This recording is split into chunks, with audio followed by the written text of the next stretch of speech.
Alors, soyons clairs. Si aujourd'hui on prépare encore ses entretiens en répétant des phrases devant son miroir, eh bien on va droit dans le mur. Le jeu a complètement changé. Et les réels aussi. Ça peut paraître un peu brutal comme affirmation, c'est vrai, mais c'est pourtant de là que tout part. Il faut se mettre à la place des recruteurs une minute. Ils voient défiler des centaines de candidats qui sont tous formatés de la même manière. Forcément, les vieilles méthodes, ça ne suffit plus du tout pour sortir du lot. Et ça, c'est vraiment le point essentiel à comprendre. Maîtriser un outil comme ChatGPT, ce n'est plus un petit plus sur le CV, non, c'est la base. C'est un peu comme savoir se servir d'Excel il y a 10 ans, c'est juste indispensable. Ceux qui s'y mettent maintenant ne prennent pas de l'avance, ils évitent juste de se faire complètement distancer. Bon alors, parlons concret.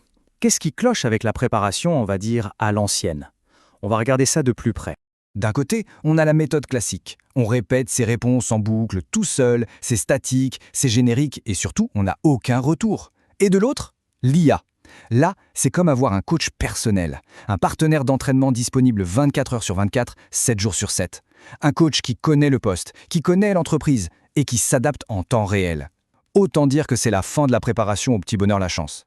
Allez, on passe à la première application et franchement, c'est peut-être la plus bluffante. On va voir comment transformer ChatGPT en un simulateur d'entretien, mais vraiment ultra réaliste. On connaît tous cette angoisse, non? La peur numéro 1, tomber sur le recruteur qu'on n'a pas vu venir, celui qui va poser la question piège, celle qui déstabilise. Comment on fait pour anticiper ça? Eh bien, la réponse, c'est de s'entraîner avec un simulateur qui est, lui aussi, imprévisible. Et pour le mettre en place, c'est d'une simplicité déconcertante. Vraiment, il y a 3 étapes. D'abord, on lui donne toute l'offre d'emploi. Ensuite, on lui explique le style d'entretien. Est-ce que c'est technique, comportemental? Et la 3e étape, la plus importante, on lui donne un rôle. On lui dit, OK, à partir de maintenant, tu es un manager technique très exigeant. Et vous allez voir, plus on est précis, plus le résultat est saisissant.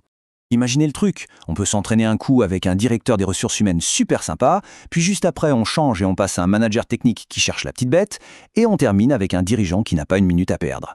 Grâce à ça, on peut se préparer à n'importe quel type de personnalité. L'effet de surprise, il n'existe plus. Ok, la simulation c'est génial, mais en réalité ce n'est que l'échauffement. La véritable puissance de cet outil, son arme secrète, c'est qu'il peut devenir un véritable coach personnel. Et là on passe à un autre niveau. Perfectionner chacune de nos réponses.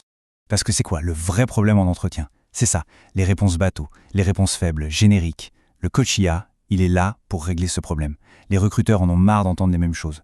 L'objectif, ce n'est pas de donner la bonne réponse, mais de faire de chaque question une occasion de briller, de montrer ce qu'on a vraiment dans le ventre.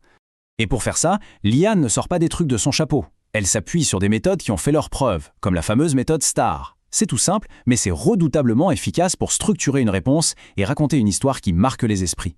On pose la situation, on décrit la tâche, on explique l'action qu'on a menée et on termine avec le résultat. Simple, clair, percutant. Regardez la différence, c'est le jour et la nuit.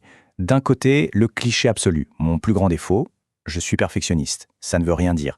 De l'autre, une réponse STAR optimisée, basée sur une vraie expérience. Situation, on avait un projet urgent. Action, j'ai personnellement optimisé le code. Résultat, on a livré avec 2 jours d'avance.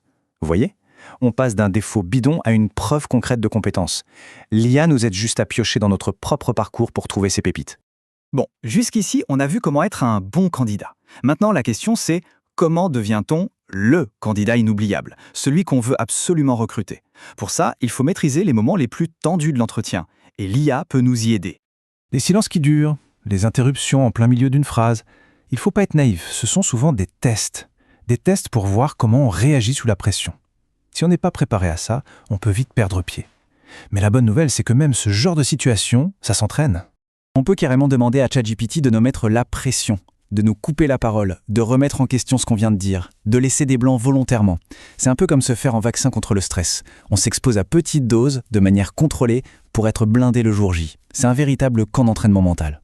Et là, on aborde une étape cruciale, que 90% des gens négligent. Préparer des questions pour le recruteur. Ça change tout. Un entretien, ce n'est pas un interrogatoire, c'est un échange. En posant des questions intelligentes, on arrête d'être passif. On montre qu'on n'est pas juste là pour demander un job, mais pour évaluer si l'entreprise nous convient aussi. Et pour ça aussi, l'IA est un allié précieux. On peut lui demander de générer des questions vraiment percutantes. Pas des questions basiques, non. Des questions sur la stratégie de l'entreprise, sur les grands défis du secteur, sur le fonctionnement de l'équipe, sur ce qui définit vraiment la réussite à ce poste. Et là, on change de statut. On n'est plus un simple candidat, on se positionne déjà comme un futur collaborateur. Ok, on a vu tout le potentiel de cette approche. C'est puissant. Mais attention, il y a une erreur, une seule, qui peut absolument tout gâcher. Un piège dans lequel il ne faut surtout pas tomber. Et ce risque, c'est le manque d'authenticité. Le danger, c'est de devenir une sorte de robot parfaitement entraîné qui débite des réponses impeccables, mais complètement vides, sans âme. Et ça, croyez-moi, un recruteur un peu aguerri, il le sent à 10 km. C'est le carton rouge direct. Donc il faut être très clair. L'IA, c'est un outil formidable pour se préparer. Ce n'est pas un script à apprendre par cœur. La clé, c'est de prendre ses suggestions et de se les approprier, de les mélanger avec ses propres histoires, son propre vocabulaire, sa personnalité. Le succès, il se trouve pile à l'intersection entre une préparation en béton et une authenticité totale. Au final, la vraie question aujourd'hui, ce n'est plus « faut-il utiliser l'IA ?» Ça, c'est réglé. La vraie question, c'est « comment vais-je m'en servir pour que ma personnalité unique transparaisse encore plus ?» L'outil est là pour nous servir d'amplificateur, pas de masque. La préparation, c'est l'IA qui s'en charge, mais la différence, au bout du compte, c'est nous qui la faisons.